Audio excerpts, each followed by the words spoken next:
5월 29일 파더스 교회 주일 오전 예배를 시작하겠습니다.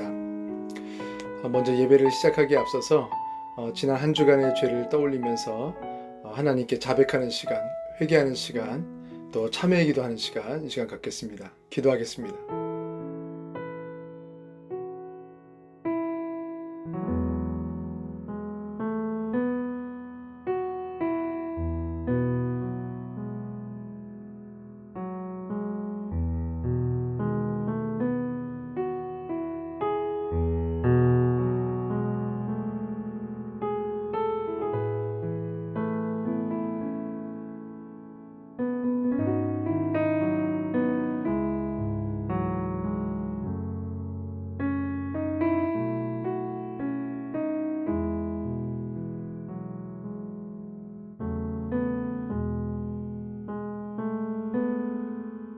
용서의 선포입니다. 만일 우리가 하나님과 사귐이 있다 하고 어둠에 행하면 거짓말을 하고 진리를 행하지 아니함이거니와 그가 빛 가운데 계신 것 같이 우리도 빛 가운데 행하면 우리가 서로 사귐이 있고 그 아들 예수의 피가 우리를 모든 죄에서 깨끗하게 하실 것이요 만일 우리가 죄가 없다고 말하면 스스로 속이고 또 진리가 우리 속에 있지 아니할 것이요 만일 우리가 우리 죄를 자백하면 그는 미쁘시고 의로우사 우리 죄를 사하시며 우리를 모든 불의에서 깨끗하게 하실 것이요 그런즉 누구든지 그리스도 안에 있으면 새로운 피조물이라 이전 것은 지나갔으니 보라 새 것이 되었도다. 아멘. 이 시간 찬송가 382장 찬양하시고 우리 예배를 위해서 드림교회를 담임하고 계시는 홍민기 목사님께서 예배를 위해서 기도하시겠습니다.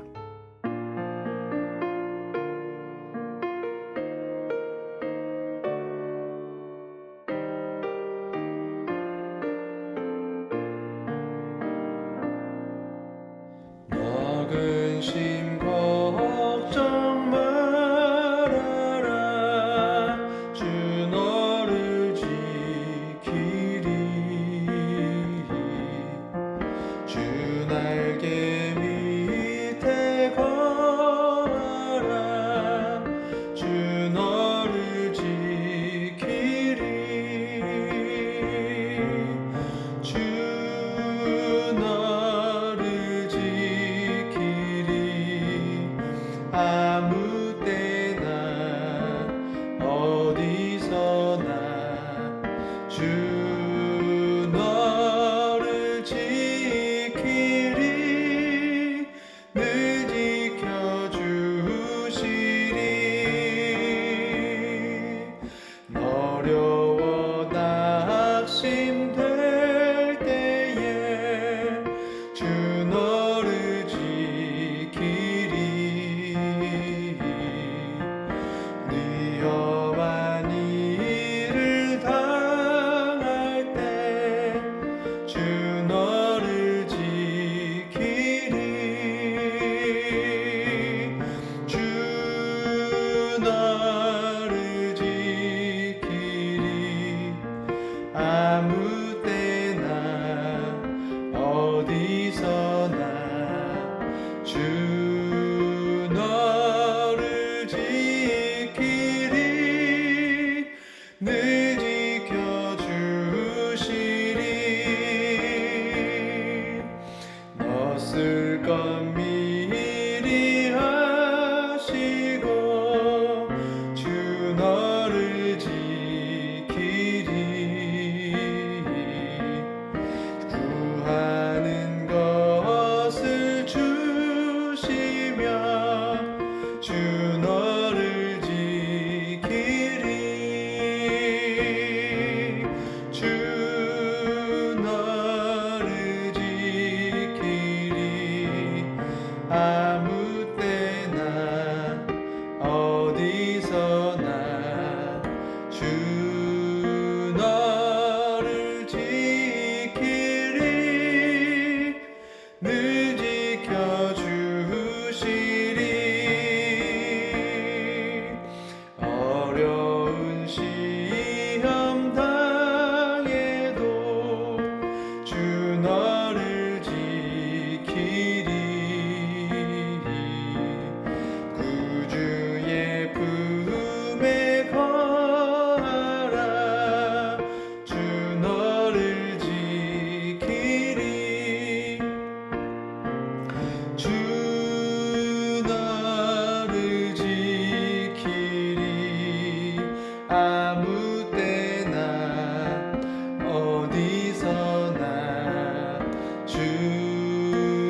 기도하시겠습니다. 사랑과 은혜가 풍성하신 하나님 감사합니다. 우리를 하나님의 자녀로 삼아주시고 또 자녀로서 함께 예배할 수 있도록 인도하시는 은혜 감사합니다. 하나님, 이 시간 우리가 하나님 앞에 신령과 진정으로 예배를 드립니다. 하나님께서 임재하여 주셔서 우리의 마음을 주장하시고 주관하여 주시옵소서. 한 주간을 돌아봅니다. 하나님의 뜻대로 살지 못했음을 또한 고백합니다. 죄악된 모습을 가지고 살아갔음을 고백합니다. 이 시간 우리의 모든 죄들을 주님 앞에 고백하오니 용서하여 주시옵소서. 순결하고 깨끗한 모습으로 온전히 하나님만을 예배할 수 있는 귀한 시간 될 수 있도록 주님 붙잡아 주시옵소서.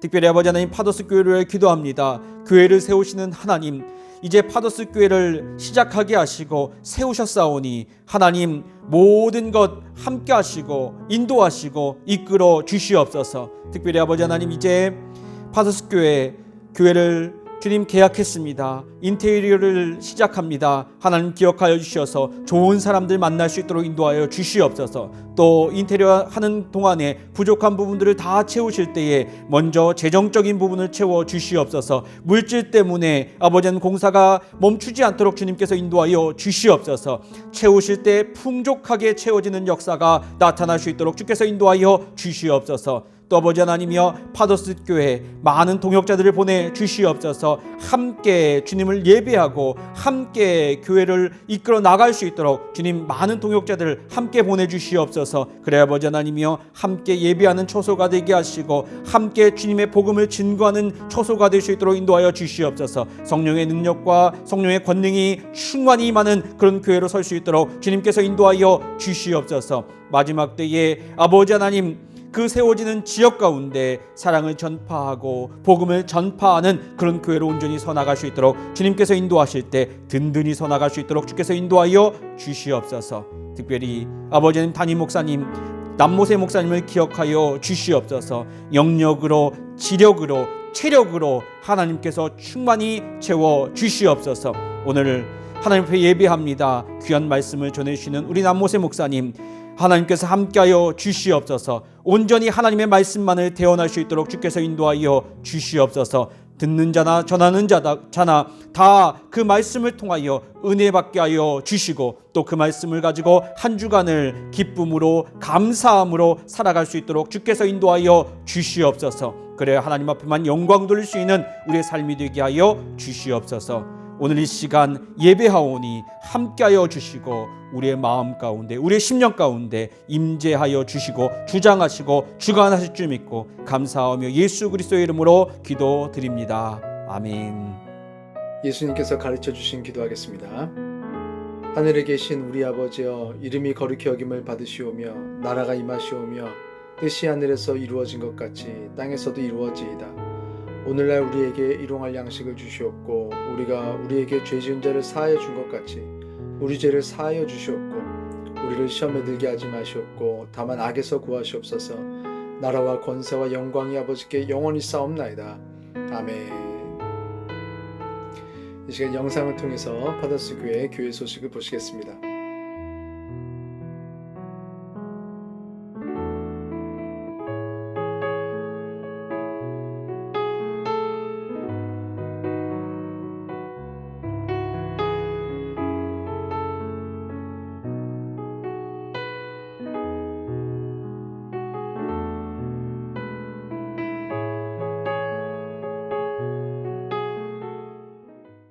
오늘 하나님께서 우리에게 주신 말씀 찾겠습니다. 사도행전 2장입니다. 사도행전 2장 42절부터 47절까지 말씀입니다. 제가 가진 성경, 신약성경 190페이지에 있습니다. 사도행전 2장 42절부터 47절까지 말씀, 신약성경 190페이지에 있습니다. 42절부터 47절까지 다 같이 저와 한 목소리로 봉독하시겠습니다. 그들이 사도의 가르침을 받아 서로 교제하고 떡을 떼며 오로지 기도하기를 힘쓰니라. 사람마다 두려워하는데 사도들로 말미암아 기사와 표적이 많이 나타나니 믿는 사람이 다 함께 있어 모든 물건을 서로 통용하고 또 재산과 소유를 팔아 각 사람의 필요를 따라 나눠주며 날마다 마음을 같이하여 성전에 모이기를 힘쓰고 집에서 떡을 떼며 기쁨과 순전한 마음으로 음식을 먹고 하나님을 찬미하며 또 온 백성에게 칭송을 받으니 주께서 구원받는 사람을 날마다 더하게 하시니라. 아멘. 이 시간은 특송 시간인데요. 이번 특송은 우리 소프라노의 우리 최선미 집사님, 또 피아니스트 이세영 집사님, 특송하실 곡은 부르신 곳에서 시간 은혜로운 찬양 하실 텐데 큰 은혜 있으시길 바랍니다.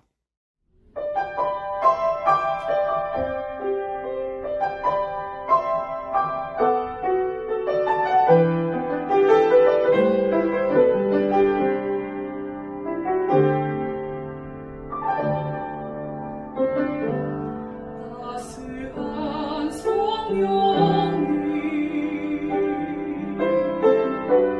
나를 밀어보내 내 몸에 감싸며 주어지는 평안아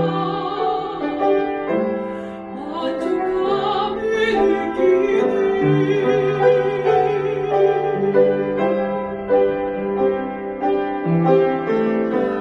사랑과 진리에 한 주님이 보내 내 몸을 감싸며 주어지는 평안아 그 사랑을 느끼네 부르신 곳에서 나는 예배하네 어떤 상황에도 나는 예배하네 부르신 곳에서 나는 예배하네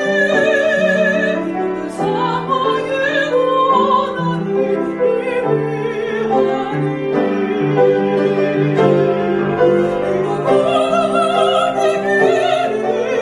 상황에도 나는 부르신 곳에서 나는 예배하네 어떤 상황에도 나는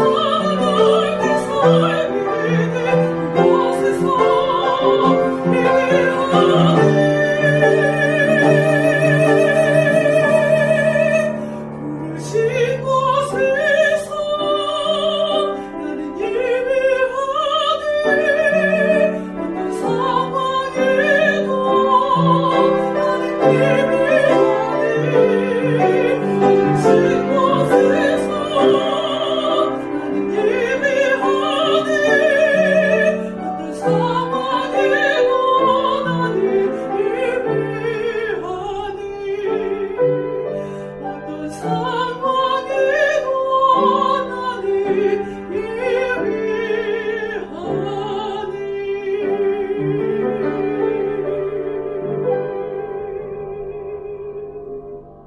나는 아멘. 너무너무 은혜로운 찬양, 너무너무 감사드립니다. 제가 예전에 이제 청년부 교육자를 있을 때, 이렇게 있었던 청년이었어요. 그래서 너무너무 신앙적으로 잘 성장하면서 이렇게 소프라노가 됐고, 지금 뭐 공연도 많이 하고 하는데, 여러분 이렇게 귀한 손길로 섬겨주셨는데, 우리 기억하시면서 우리 최선미 집사님 여러분 많이 응원해 주시고 기도해 주시길 바랍니다. 오늘 말씀의 제목은 조금 말씀도 제목도 제목부터 좀 이상할 수도 있어요. 한번 따라해 보겠습니다. 성령 받으면 이상해지는 사람들.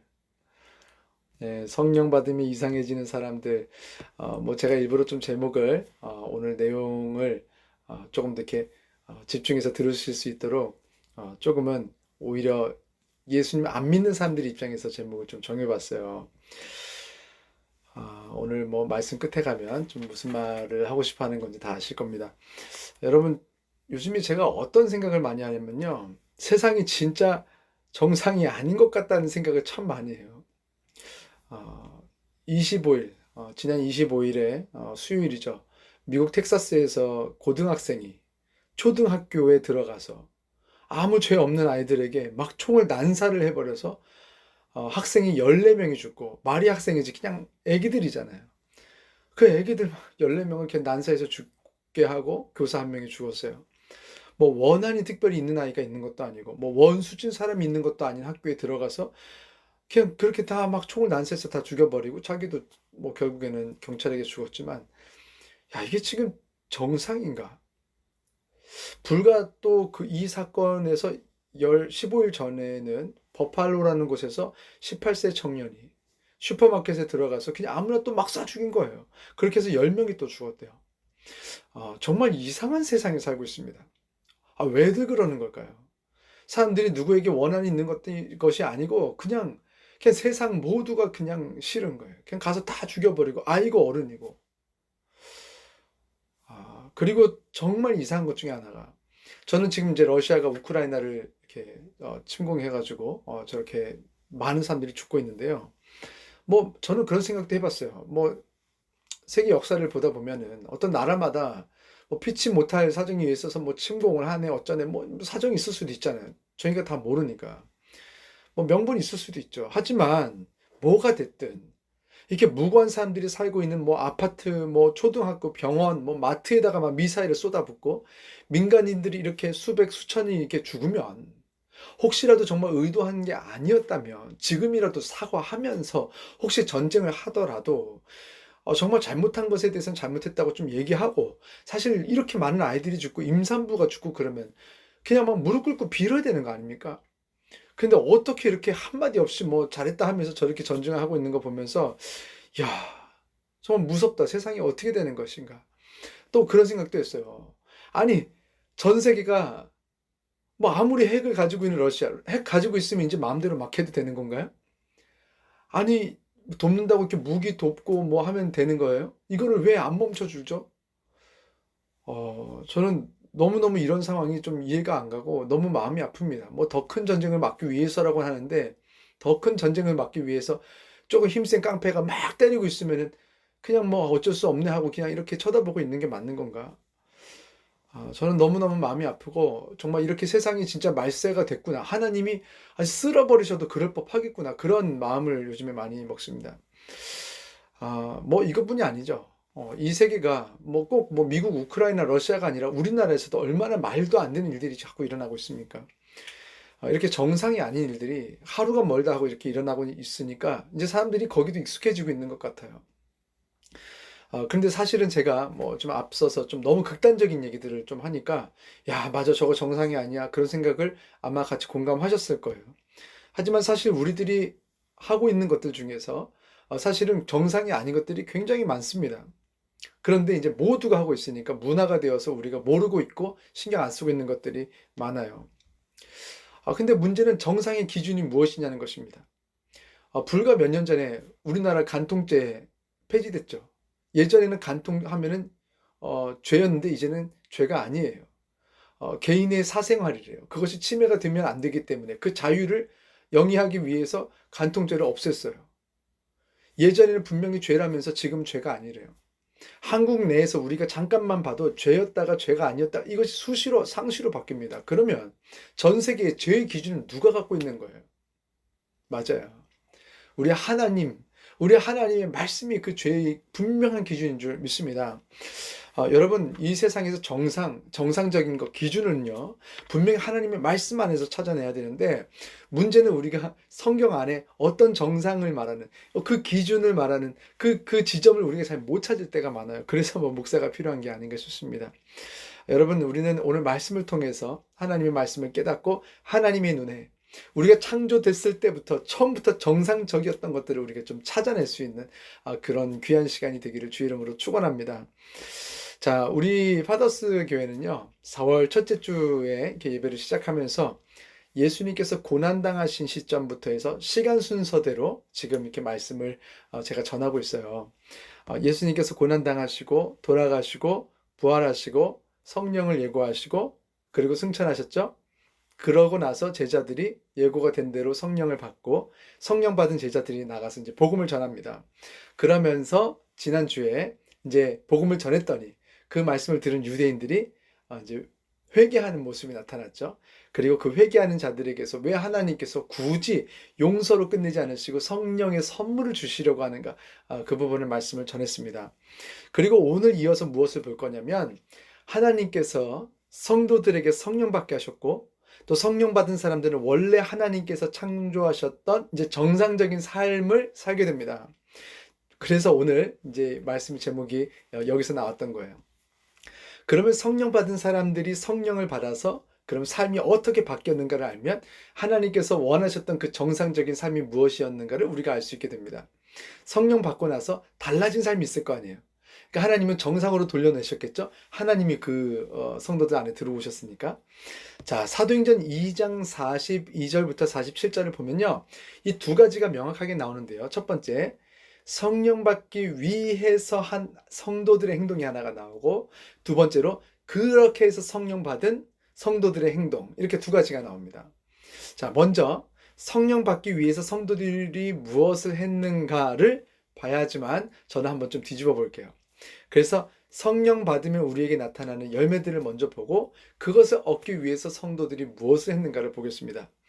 자, 지금의 우리 눈에는 어쩌면요, 성령 받은 뒤에 성도들에게 나타나는 행동들이 굉장히 비정상적으로 보일 겁니다. 그러니까 지금 성령 받지 못한 상태에서는 비정상으로 보이는 일들을 이제 막 사람들이 해요. 자, 우리가 이 말씀을 보면서 나는 당연하다고 생각하는데, 아니면 나는 저거 비정상이라고 생각하는데, 여러분이 그것을 점검하시면서 내가 지금 성령 받은 상태인가 아니면 성령 받지 못했는가, 그것을 여러분이 점검하실 수가 있는 그런 중요한 어떤 분기점이 될 것입니다. 자, 먼저 보겠습니다.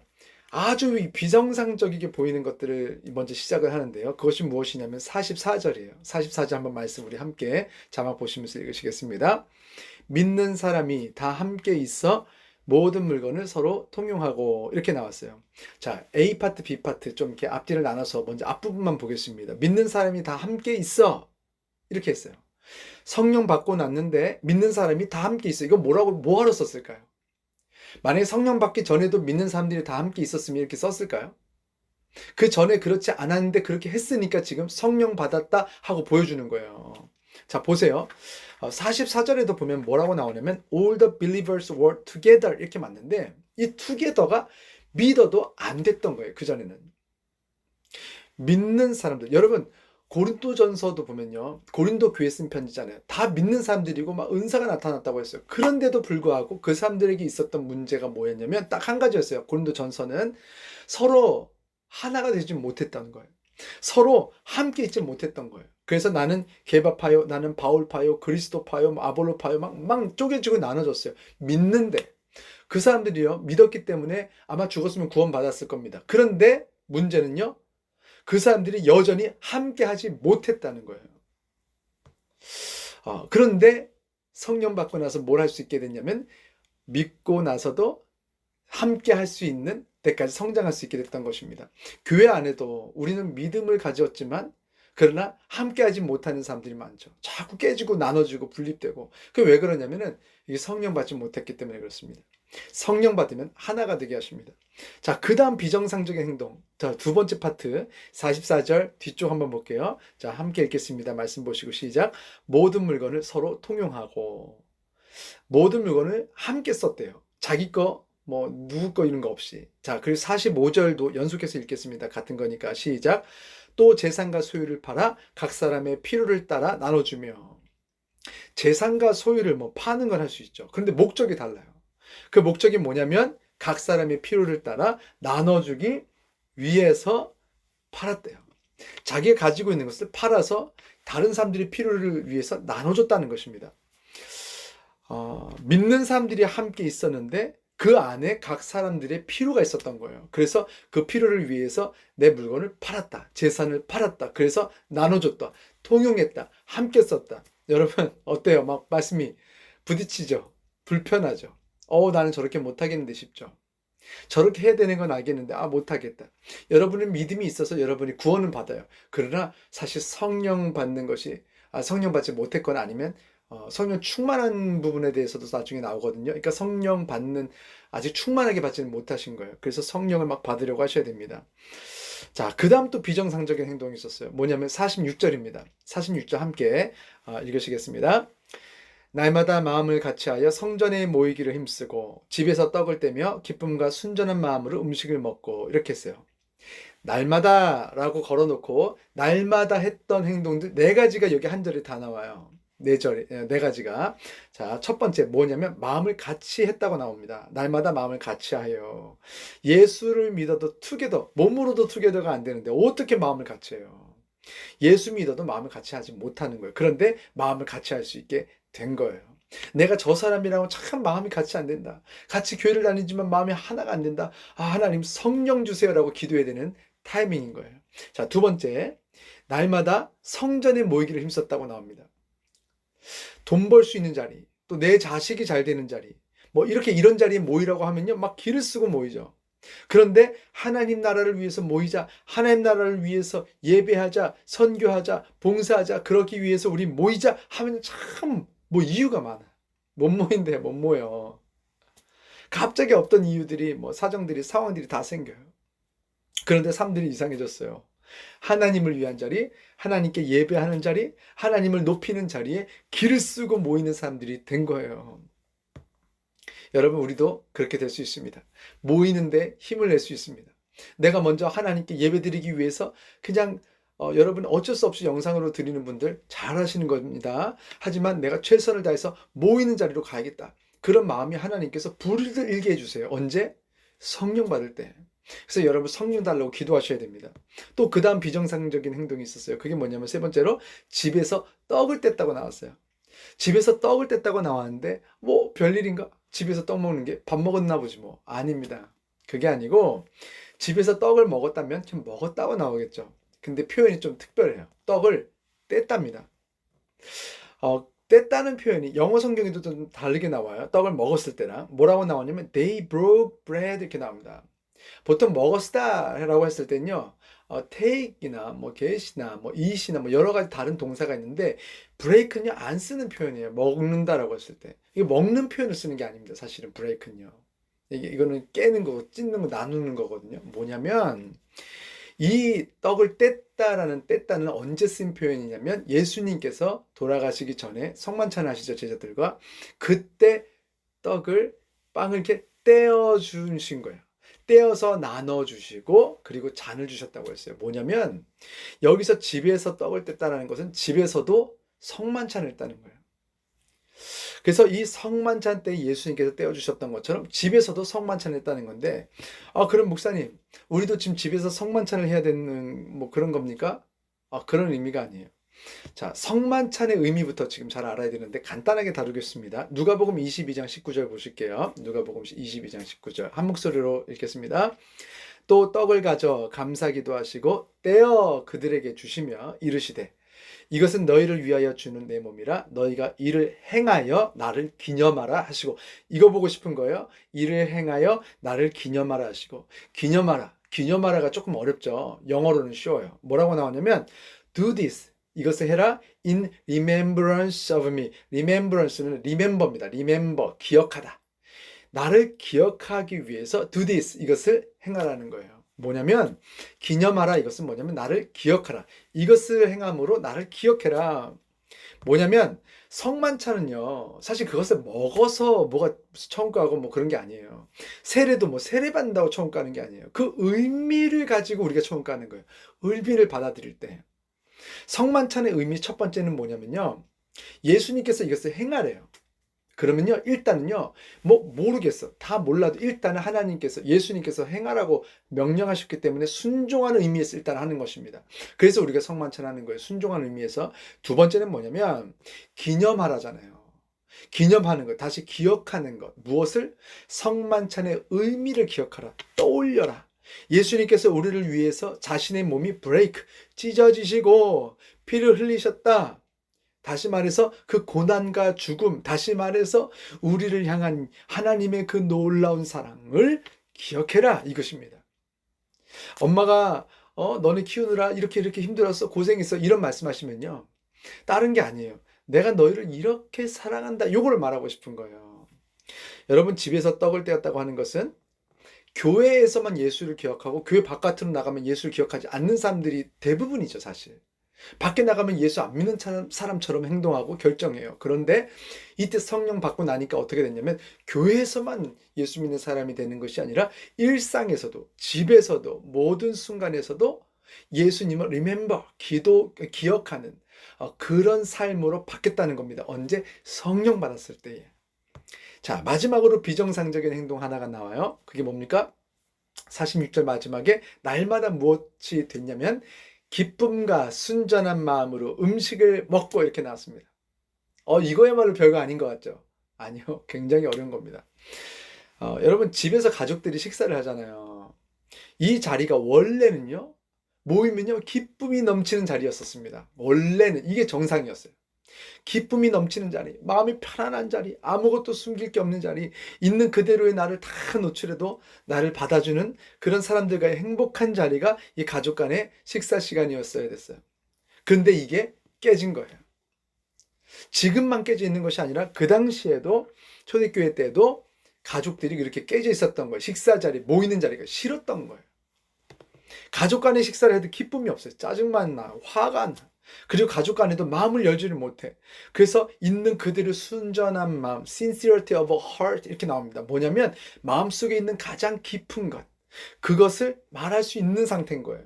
그것이 가정 안에서도 서로 공유가 안 되고 있었던 거예요. 그 당시. 다시 말해서 가정들이 그 당시도 깨져 있었고 지금도 얼마나 많은 가정들이 깨져 있습니까? 같이 모이는 게 싫은 거예요. 뭐 우스갯소리도 사실 얼마나 많습니까? 여러분, 어떤 할머니, 할아버지가 굉장히 사이가 좋았던 거예요. 그런데 이 할머니가 친구들을 만나러 갔어요. 그래서 친구들을 이제 동창들을 만나가지고 이제 만나러 가는데 남편이 잘해주려고 좋은 가방을 하나 사줬어요. 저 없어 보이면 안 되니까 이 가방 가지고 가서 좀 이렇게 멋있게 좀 이따 와 그렇게 했어야 그럼 너무 행복해야 되잖아요. 이 할머니가. 근데 할머니가 갔다가 이제 왔어요. 와서 기분이 좋겠지 했는데 막 화가 나 있는 거예요. 기분이 속상한 거예요. 그래서 그 할아버지가 물었어요. 무슨 일 있었어? 기분이 왜 이렇게 안 좋아? 그랬더니 할머니가 뭐라고 하냐면 뭐야? 나 빼고 남편 다 죽었더만. 이렇게 말했다라는 거예요. 가방은 좋을지 모르겠지만 이 할머니는 할아버지가 별로였나 봐. 여러분 뭐 우스갯소리로 나오는 얘기지만 사실은 이거는 뭐 재밌는 케이스고 얼마나 아프고 힘든 일들이 얼마나 많습니까? 가정들이 얼마나 많이 깨졌으면 요즘에 TV 켜면은 깨어진 가정들에 대한 얘기가 얼마나 많이 나옵니까? 그걸 막 잘해보려고 하는 에너지가 있는 건요. 그만큼 가정이 많이 깨져 있기 때문에 그런 거예요. 여러분 그 당시는요. 모두가 가정이 깨져 있으니까 사람들이 놀래지를 않아요. 그런데 성령 받으니까 그 가정이 다시 정상으로 돌아온 거예요.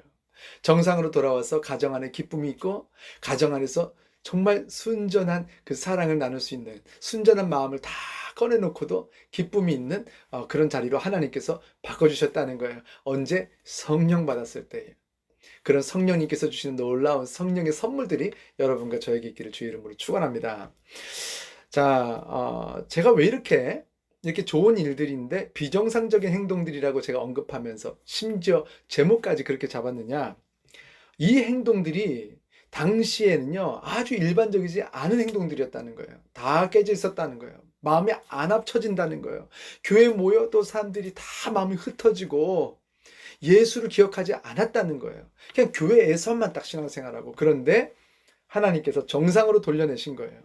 그래서 그 모든 것들이 회복돼서 가정이 기쁨의 공간이 되고 교회가 기쁨의 공간이 되고 서로 하나가 되고 마음이 모아지고 서로의 재물들 하나님께서 먹이고 입히시고 하나님께서 인생을 책임지신다고 분명히 성경에 말씀하셨는데 못 믿으니까 그러니까 나눠주지를 못하는 거 아니에요. 여러분 사실 이렇게 성령 받고 나서 초대교회가 이렇게 아름답게 바뀌었는데 사실 이 모든 행동들은요 원래는요 에덴 동산에서 행해지던 그런 행동 양식이었습니다. 다시 말해서 이 행동들은요 하나님께서 사람을 창조하셨을 때에 사람들이 아직 때묻고 죄짓고 병들지 않았을 때에 사람이 가장 원래 상태의 모습을 유지하고 있었을 때 다시 말해서 가장 사람이 정상적이었을 때 우리는 이렇게 살고 있었다는 거예요. 여러분 이 초대교회 성도님들만 이렇게 정상적인 어떤 그런 삶으로 다시 돌아오는 것이 아니라 우리 여러분과 저도 그렇게 바꾸시는 하나님 역사가 있을 줄로 믿습니다. 자, 그 상황에서 47절을 보면요. 이런 초대교회 성도들의 모습에 대해서 총평을 하는 그런 글이 나옵니다. 자, 그것이 뭐냐? 47절 한번 보겠습니다. 하나님을 찬미하며 또 온 백성에게 칭송을 받으니 주께서 구원받는 사람을 날마다 더하게 하시니라. 이 성도들은요, 첫 번째, 하나님을 찬미했다. 이 사람들 총평했을 때 찬미했다, 찬송했다, 높여드렸다, 예배했다 이런 뜻입니다. 두 번째로 온 백성에게 이 성도들이 칭송을 받았다, 칭찬받았다, 존경받았다. 이렇게 존경을 받았답니다. 세 번째, 그래서 구원받는 사람이 날마다 더해졌다. 물리적으로 부흥하는 거예요. 누가 봐도 부흥하는 거예요. 누가 봐도 세상이 봐도 모든 부분에서 부흥이 일어나는 거예요. 성도들이 결국에 한 것은요. 이 세 가지 중에 딱 하나입니다. 두 번째, 세 번째는 나타난 결과들이니까. 그 성도들이 한 것이 무엇이냐? 뭐라고 나오냐면 하나님을 따라하겠습니다. 찬미했다. 다시 한번 따라하겠습니다. 하나님을 높여드렸다. 한 번 더 따라하겠습니다. 하나님을 예배했다는 거예요. 다시 말해서 이 사람들이 예배에 성공한 거예요. 예배를 귀하게 여긴 거예요.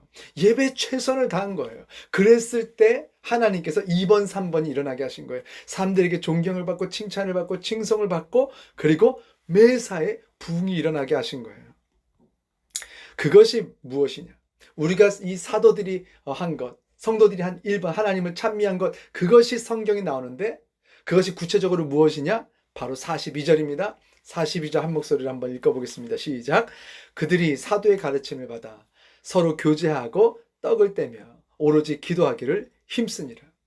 여러분, 우리가 좀 더 구체적으로 예배하기 위해서 이 네 가지를 알아야 됩니다. 첫 번째, 사도들의 가르침을 받고 그랬어요. 그래서 여러분, 말씀을 잘 배우셔야 됩니다. 말씀을 잘 배우셔야 되고, 두 번째, 서로 예수 안에서 교제하는 것이 필요합니다. 여러분, 속회나 셀 모임은요, 예배의 연장선이에요. 그래서 딴 얘기하면 안 돼요.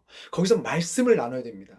거기서 자꾸 사람들 얘기하고 뒷담화나 이렇게 되고 이렇게 되면 안 됩니다. 많은 교회들이 이러고 있어요. 여러분, 이건 멈추셔야 됩니다. 그만하시고 끝내시고 흩어지셔야 돼요.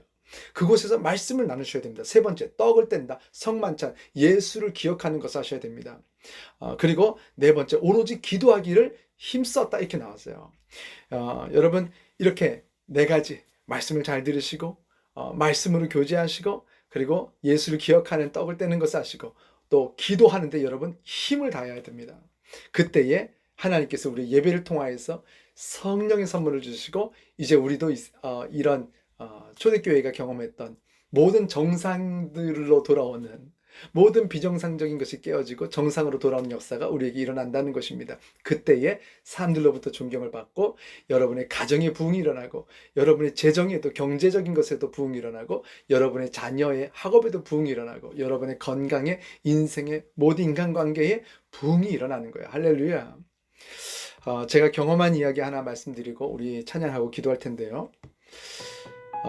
좀 부끄러운 얘기인데 저는 개인적으로 제가 좀 이렇게 인색한 사람 같아요.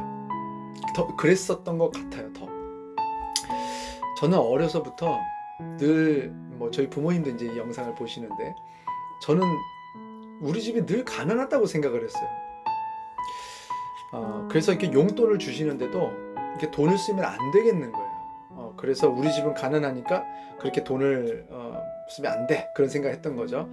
그렇게 제가 돈을 하도 안 쓰니까 어느 날은 이제 고등학교 때로 기억하는데 어머니가 심지어 한 날은 모세야 우리 집 그 정도로 가난하지 않으니까 돈을 또 너도 좀 필요할 때는 좀 써야 돼 라고 말씀하셨던 기억이 납니다. 그 정도면 얼마나 안 썼는지. 그러니까 저는 첫째라 이렇게 집이 가난한데 내가 뭔가 역할을 해야 된다 막 그런 생각이 좀 저를 좀 지배하고 있었던 것 같아요.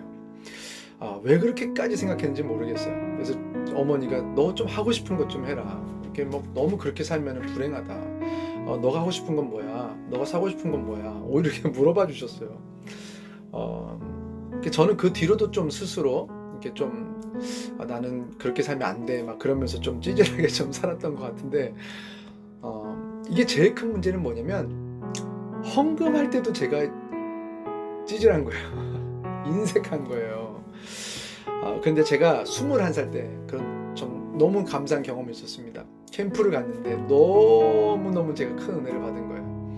막 힘줘서 막 예배드리고 그렇게 하는 과정에서 은혜를 많이 받고 어떤 마음이 들었냐면 제가 완전히 바뀐 거예요. 제가 가진 것을 하나님께 다 드리고 싶은 거예요. 그런데 지갑을 보니까 뭐 얼마 없는 거예요. 뭐 만몇천 원 막 이렇게 있었던 것 같아요. 그때 당시에.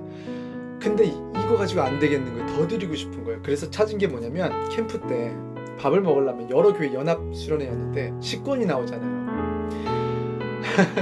뭐라도 드리고 싶은데 가진 게 없으니까 돈 다 몇백 원까지 털어드리고 식권을 제가 남은 식권을 다 드렸어요. 뭐 사실 모르겠어요. 뭐 이게 무슨 여러분 이렇게 하라는 거 아닙니다. 어린 마음에 순진한 마음에 뭐라도 드리고 싶어서 이렇게 드렸고 그리고 저는 이렇게 막 남들 밥 먹을 때마다 혼자 막 예배당에 가서 기도하고 그러면 참 좋았겠는데 그러지는 않고 혼자 이렇게 막 농구했던 기억이 나요. 그래서 애들이 뭐 왜 밥 안 먹어 그러면 나 먹었어 막 그러면서 혼자 농구하고 그랬던 기억이 하나가 있고 두 번째로는 제가 미국에 이제 유학을 했다 보니까 주변에서 이렇게 뭐 되게 돈이 많은 집안인가 보다 그렇게 착각하시는 분들이 있는데 하나도 없이 갔어요. 그러니까 미국에서 제가 이제 파트타임으로 도서관에서 일을 했고 또 교회에서 또 파트타임으로 일을 하면서 학교를 다녔어요.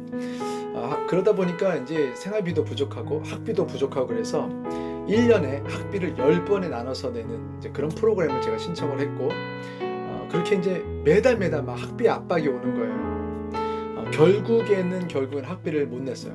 못 내고 밀리면서 학교에서 좀 문제가 됐죠. 그리고 나서 나중에 하나님께서 다 도와주셨는데 하여간 제가 그렇게 힘들 때 북한을 선교하시는 선교사님이 오신 거예요. 그래서 제가 섬기던 교회에서 말씀을 전하셨는데 제가 얼마나 은혜가 되든지 그러니까 제가 선교에 대한 이런 열정이 있구나 그거를 그때 알았어요. 너무너무 그 북한 사람들이 잘 됐으면 좋겠는 거예요. 좀 누가 좀 도와줬으면 좋겠는데 제가 가진 게 너무 없는 거예요. 그래서 그 당시 제가 뭐라도 드리고 싶은데 선교사님한테 좀 이것 좀 가져가서 북한 사람들 좀 주라고 제가 가지고 있었던 몇백, 몇십, 몇 불, 몇 센트까지 다 털어서 13만 하여간 몇천 몇백 원 이런 정도의 돈을 다 봉투에 넣어서 선교사님을 이제 드렸던 기억이 있어요. 그런데 제가 2011년에 다 그 이후 일입니다. 믿음이 싹 사라져버리고 다시 하나님을 만나고 싶어서 막 구했을 때 그때 성령 체험을 제가 4월 달에 했는데 그때 하나님께서 예수님을 만나게 해주셨고 뭐 여러 가지 있었지만 그 중에 저에게 하나님께서 말씀해 주신 게 있어요. 분명하게 말씀하신 게 있는데 두 가지예요. 그 뭐냐면 첫 번째 모세야 내가 널 기억한다 라고 하셨는데 그게 뭔지를 제가 알겠더라고요. 모세야 내가 널 기억하는데 그 중에서 모세 내가 그 두 가지 일을 기억하시는 걸 제가 알게 하셨어요.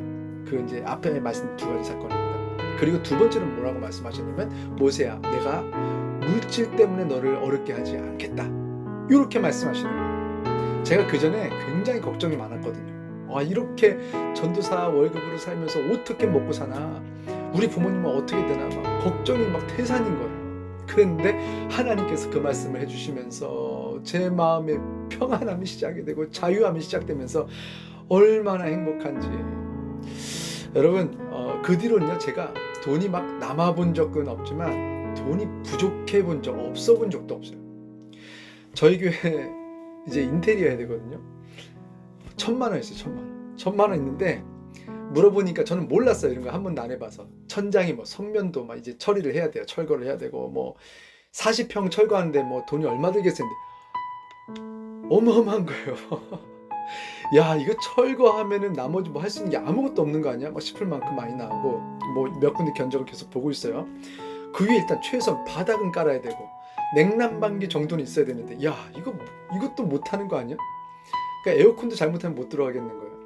그런데 예전 같았으면 제가 막 낙심을 했을 거예요. 그런데 마음이 하나도 불편하지 않은 거예요. 누가 좀 제 마음속에 좀 들어와서 보시면 좋겠어요. 여러분 저는요 지금 무엇을 결정했냐면 돈 얻어 다니기로 이렇게 결정하지 않았고 저는 분명하게 결정했습니다. 47절 하나님을 난 찬미하겠다. 난 하나님을 예배하겠다. 내가 진짜 필요한 것은 돈을 주시는 하나님이지 사람들에게서 돈 끌어다니지 않겠다. 하나님을 찬미하고 하나님께 예배를 잘하려고요. 그러면 만약에 공사에서 인테리어에서 필요한 부분이 있다면 하나님께서 주실 것이고, 필요하지 않으면 안 주실 것이고, 안 주시면 안 하면 되는 거고, 그대로 있어도 하나님께서는 뭐 광야에서도 말씀하시는데 이렇게 좋은 곳에서 공간이 있는데 화장실도 있겠다. 얼마나 좋아요. 광야보다 낫잖아요. 뭐 제가 모세인데 광야보다만 나면 되지 않겠어요? 여러분, 저는요 예배를 잘하겠습니다. 그리고 저는 바라기는 우리 파더스 교회 성도님들 예배를 잘 드렸으면 좋겠어요. 여러분 예배에 성공하세요. 저도 예배에 성공하겠습니다. 그러면 하나님께서 부흥시키시고 모든 분야에서 하나님께서 부흥시키시는 그런 역사가 여러분과 저에게 있을 줄로 믿습니다. 여러분, 오늘 앞서서 우리 설교전에 특송했던 우리 집사님들이 특송했던 찬양을 우리 한 번 더 부르고 통성으로 기도하려고 하는데요. 오늘 그 특송 가사에 이런 가사가 있어요. 부르신 곳에서 나는 예배하네. 어떤 상황에도 나는 예배하네. 당연하죠. 어떤 상황에서도 예배하죠. 왜냐하면 이미 예수님께서 우리에게 예배할 수밖에 없도록 놀라운 은혜를 십자가에서 다 부어주셨잖아요. 여러분, 예수님께서 십자가에서 우리를 위해서 죽어주셔도 감사하지 않는다면 뭘 어떻게 하면 감사하실 겁니까? 내가 지금은 좀 아파도, 내가 지금은 경제적으로 조금 어려워도, 내가 지금은 관계적으로 좀 힘들어도, 지금은 내 신앙이 좀 약하고, 지금은 내 마음이 아프고, 지금은 내가 너무 고통스러워도 이미 십자가에서 나를 위해 죽어주신 예수님의 사랑과 은혜는 이미 우리에게 완전하게 부어졌잖아요. 그래서 어떤 상황에서도 우리는 예배할 수 있는 거예요. 또 그런 가사가 나와요. 내가 걸어갈 때 길이 되고 살아갈 때 삶이 되는 그곳에서 예배하네.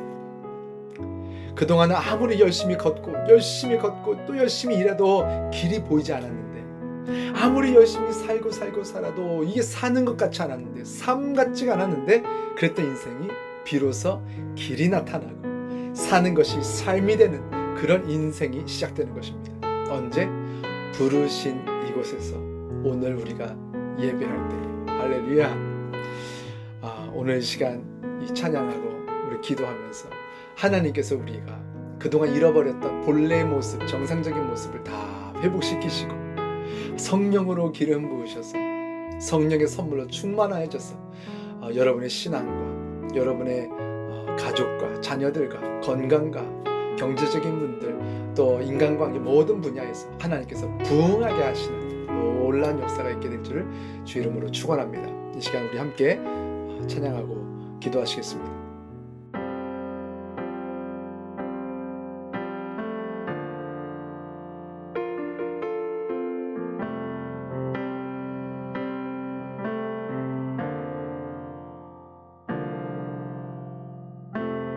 따스한 성령님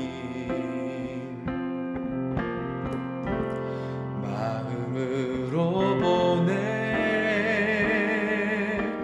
내 몸을 감싸며 주어지는 평안함 만족함을 느끼네. 사랑과 진리에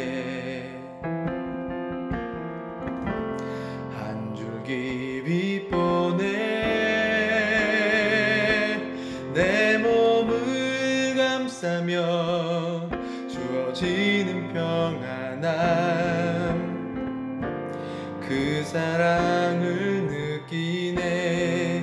부르신 곳에서 나는 예배하네. 어떤 상황에도 나는 예배하네. 부르신 곳에서 나는 예배하네. 어떤 상황에도 나는 예배하네.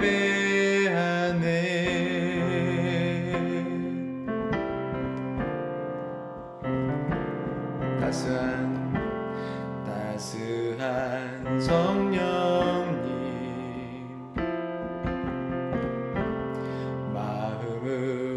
보내 내 몸을 감싸며 주어지는 평안함 만족함을 느끼네 사랑과 진리에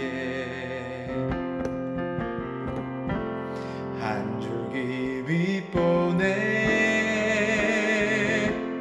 내 몸을 감싸며 주어지는 평안함 그 사랑을 느끼네 부르신 곳에서 나는 예배하네 어떤 상황에도 나는 예배하네 부르신 곳에서 나는 예배하네 어떤 상황에도 나는 예배하네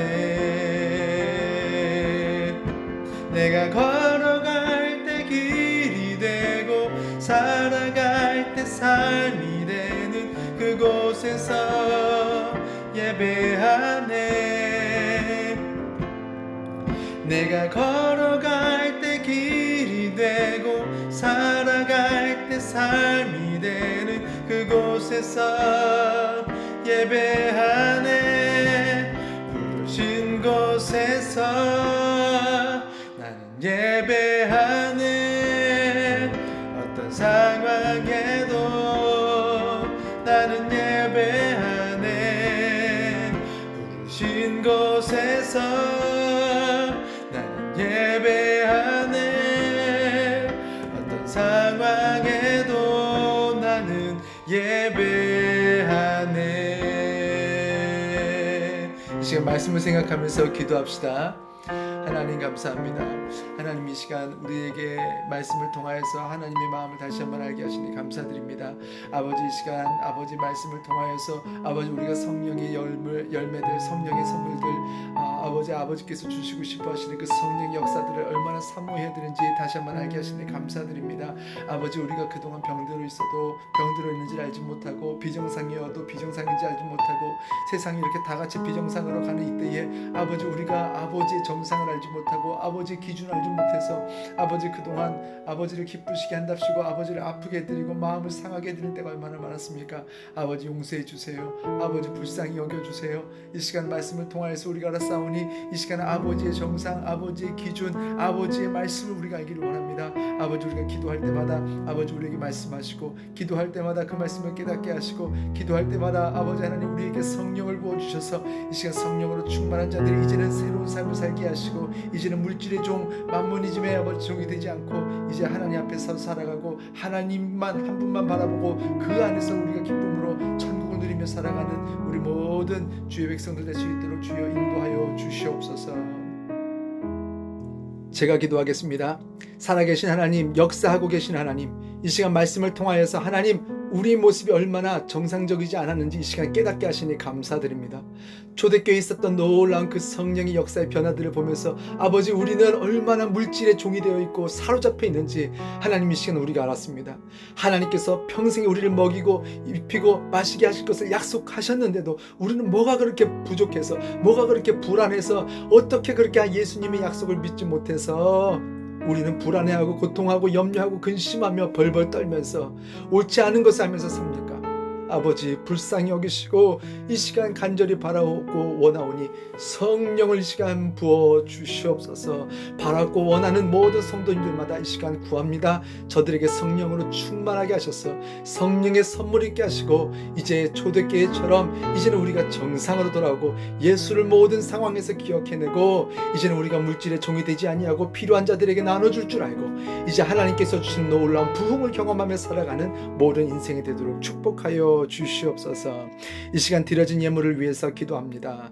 11조 헌금 드린 자녀들을 기억하시고 그들에게 허락하신 10의 구조가 평생에 풍성하게 늘어나게 하여 주시옵소서.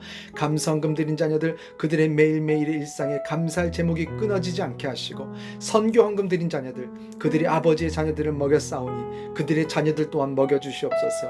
건축 헌금 드린 자녀들 그들의 인생이 예수 안에서 견고히 건축되게 하시고 주정 헌금과 목적 헌금 그리고 여러 가지 소원을 담아드린 헌금들을 기억하셔서 아버지의 마음과 소원을 사랑하였듯이 그들의 소원과 그들의 자녀들의 소원에 응답하여 주시옵소서. 물질을 드리고 싶으나 가진 것이 없어서 드리지 못한 자녀들 기억하시고 그 마음을 감찰하셔서 물질을 드린 자나 드리고 싶어하는 자들이나 동일한 은혜를 허락하여 주시옵소서.